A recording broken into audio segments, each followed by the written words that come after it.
नेताओं से क्रांतिकारी कोई नहीं तैयार होता, लेकिन क्रांतिकारियों से हजारों ने अम्बेडकरवादी हैं। तो न्याय प्रिय बात करिए। अगर आप अम्बेडकरवादी हैं, हिंदू कोड बिल की बात करते हैं, अम्बेडकर की बात करते हैं, तो अम्बेडकर की उस बात को याद करिए ना कि वो कहकर कि मैं हिंदू कोड बिल को भारतीय संविधान की तरह बेहद जरूरी मानता हूं, क्योंकि किसी भी समाज की तरक्की उस समाज की महिला भाषण नहीं दे सकती है। इस मंच पर 2 दिन ये मंच लगा है। क्या इन अम्बेडकरवादी पुरुषों के नेताओं के दिल में इतनी भी ईमानदारी और न्याय और सम्मान नहीं महिलाओं के लिए कि एक दिन के लिए मंच महिलाओं के काम करना चाहती हूँ, इस देश के लिए, इस समाज के लिए, इस डूबते हुए अपने परिवार के लिए यह पूरा जीवन कुर्बान करना चाहती हूँ। आइडियोलॉजी को घर घर तक, महिलाओं तक, आपके बच्चों तक पहुंचाना।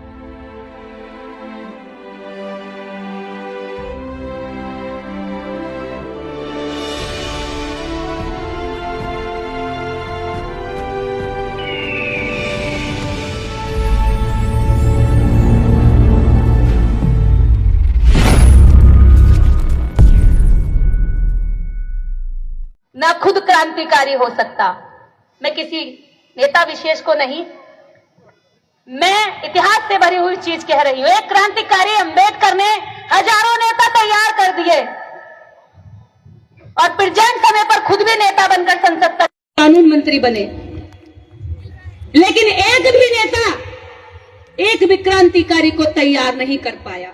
नेता चापलूस तैयार करता है, स्वाभिमान मारता ताकि उसकी चापलूसी करते रहे।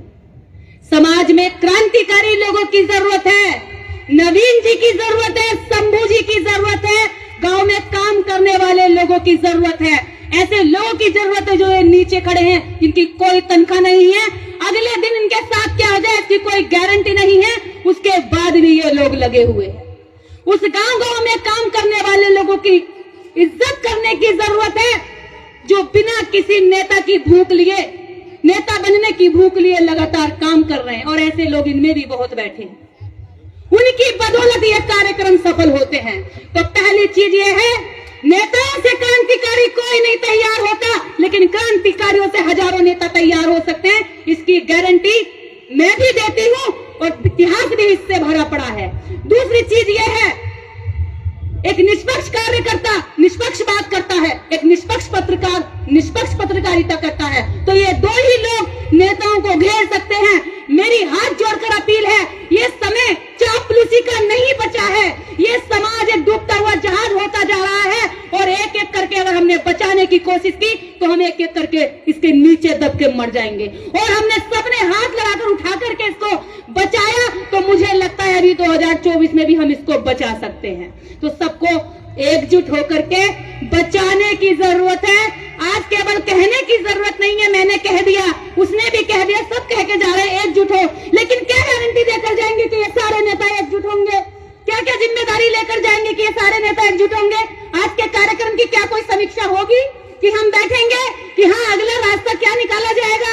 हमने अपनी बात बोल दी, लेकिन हमारे समाज को क्या लाभ हुआ, हमें इस पर अपनी समीक्षा करनी होगी। मेरे सारे लोग जितने भी यहाँ बैठे हैं, बहुत बहुत दूर से आए हैं, असम से आया है, कोई पंजाब से आया, राजस्थान से आया, हरियाणा से आया है, यहाँ तक कि बिहार के बहुत सारे लोग जो बेगारी में जिंदगी जी रहे हैं, लेकिन फिर भी किराया लगा के वो यहाँ तक आए हैं। ये उनकी कुर्बानियों की बदौलत कार्यक्रम हुए हैं। तो यहाँ से कुछ रिजल्ट निकलने चाहिए।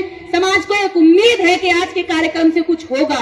2 दिन आप लोगों ने लगाया है, समय लगाया, खर्चा लगाया, तो इसका रिजल्ट निकालना। और दूसरी बात एक है, हर व्यक्ति लड़ाई लड़ने की बात कर रहा है, लेकिन क्या ये लड़ाई सिर्फ पुरुषों की है? क्या महिलाएं इस लड़ाई में शामिल नहीं है? हमारे घरों में किसी न किसी रिश्ते में 2 से 4 महिलाएं हर परिवार में उपस्थित हैं, लेकिन इस कार्यक्रम में एक भी महिला एक परिवार की नहीं बैठी है। क्यों? क्या ये महिलाएं उसके बाद जब तुम लड़ाई लड़कर जीत जाओगे तो फिर दोबारा से लड़ाई करेंगी? क्या अब हमें हमारा हक चाहिए? ये लड़ाई तो फिर चलती रहेगी, फिर लड़ाई चलेगी। जब आप लड़ाई लड़ रहे हैं तो महिलाओं को पीछे क्यों छोड़ रहे हैं? उनकी रैलियों में महिलाओं की संख्या ज्यादा होती है और आपकी रैलियों में महिलाओं की संख्या कम होती है। आपकी महिलाएं उनके यहाँ कलश यात्रा कर रही हैं और आप यहाँ बैठकर भाषण दे रहे हैं अम्बेडकरवाद का। अगर आप अम्बेडकरवादी हैं तो न्याय प्रिय बात करिए। अगर आप अम्बेडकरवादी हैं, हिंदू कोड बिल की बात करते हैं, अम्बेडकर की बात करते हैं, तो अम्बेडकर की उस बात को याद करिए ना कि वो कहकर कि मैं हिंदू कोड बिल को भारतीय संविधान की तरह बेहद जरूरी मानता हूं, क्योंकि किसी भी समाज की तरक्की उस समाज की महिलाओं से आती जाती है। और आपकी स्थिति आपकी महिलाओं के ना होने से ही पता चल रही है कि आपने कितनी तरक्की करी है। आपने तरक्की तो करी है, लेकिन पुरुषवादी सोच पर, अंबेडकरवादी सोच पर आपने तरक्की अभी तक नहीं करी है।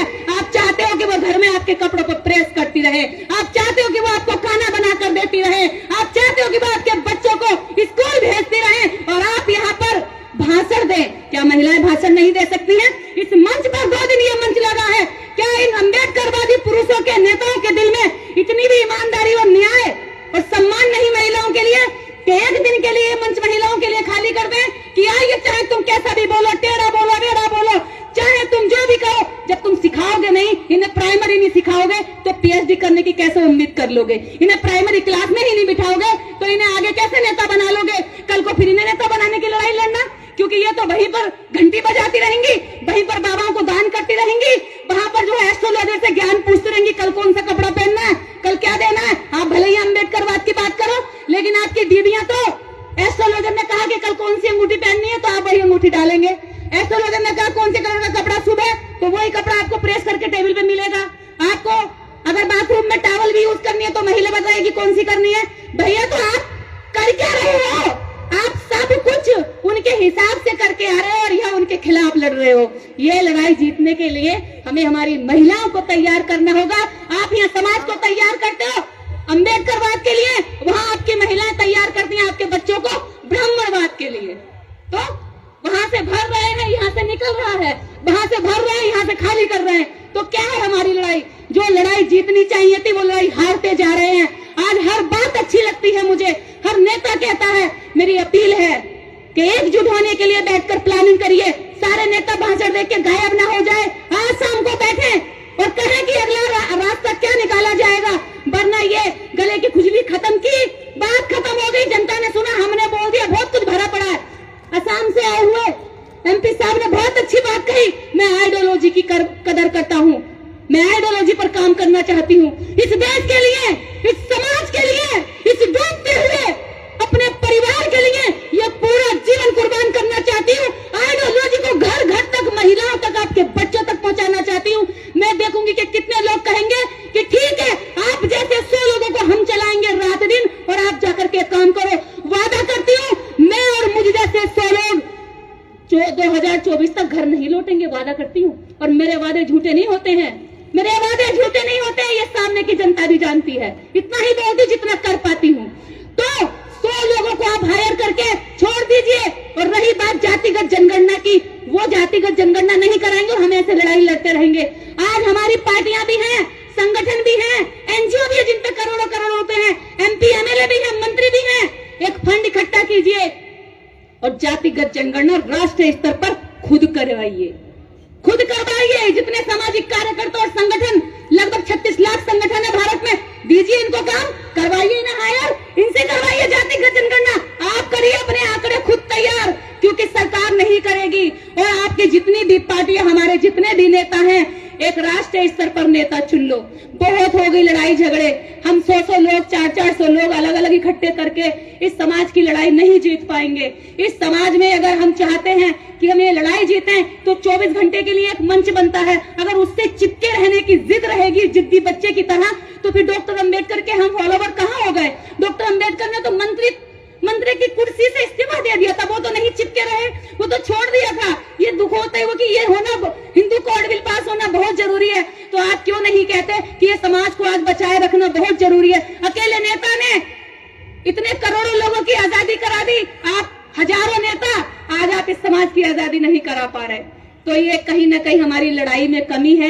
हम एक दूसरे की तारीफें करते हैं, मुझे बहुत अच्छा लगता है तारीफें करना, लेकिन मैं पिछले 12 सालों से तारीफ कर रही हूँ, इसलिए मुझे लगता है इससे कोई रिजल्ट नहीं निकला। मेरी लड़ाई तो अब सारी अपने नेताओं के साथ रहेगी। जो भी नेता समाज के लिए ईमानदारी से जुड़कर काम करेंगे, सारे इकट्ठे होकर के, उनके लिए मैं और मेरे जैसे 1000 लोग रात दिन एक कर देंगे, उनके लिए काम करेंगे। कोई, हम किसी से कुछ नहीं लेंगे, हम रोटी पे काम कर सकते हैं। और लेकिन दूसरी चीज ये है कि समाज के लिए वो ईमानदारी से खड़ा होना चाहिए। आज पार्टियां भी बहुत हैं, वामन मेश्राम इस मंच पर हैं, मैं उनका तहे दिल से शुक्रिया अदा करती हूँ कि उन्होंने जनसंख्या गिनती की इतनी बड़ी लड़ाई पूरे देश भर में इतनी मजबूत कर दी कोई एक नेता उसको कहता आरएसएस का एजेंट है, दूसरा नेता कहता वो आरएसएस का एजेंट है, एक मिनट, तीसरा नेता कहता वो उसका आरएसएस का एजेंट है। एक दूसरे पे ऐसे आरोप लगा करके समाज में भ्रम फैला देते और अपना अपना आदमी को मजबूत करके रखते हैं। कहां ले जाना चाहते हो इस लड़ाई को? कहां ले जाना चाहते हो इस समाज को? किस दिशा में मोड़ना चाहते हैं इस समाज को?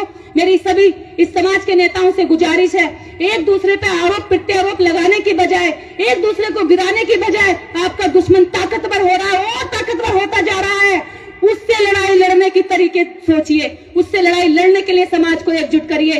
अगर आगे कभी भी इस तरह की जिम्मेदारियां हमें मिलती हैं तो हम सब लोग जाकर के ताकि काम कर सके ग्राउंड पर। दूसरी चीज ये है कि महिलाओं को लेकर के आप लड़ाई लड़िए, आपकी जीत हासिल हो जाएगी। ये महिलाएं, अगर हमारी लड़ाई केवल राजनीति की होती तो हम शायद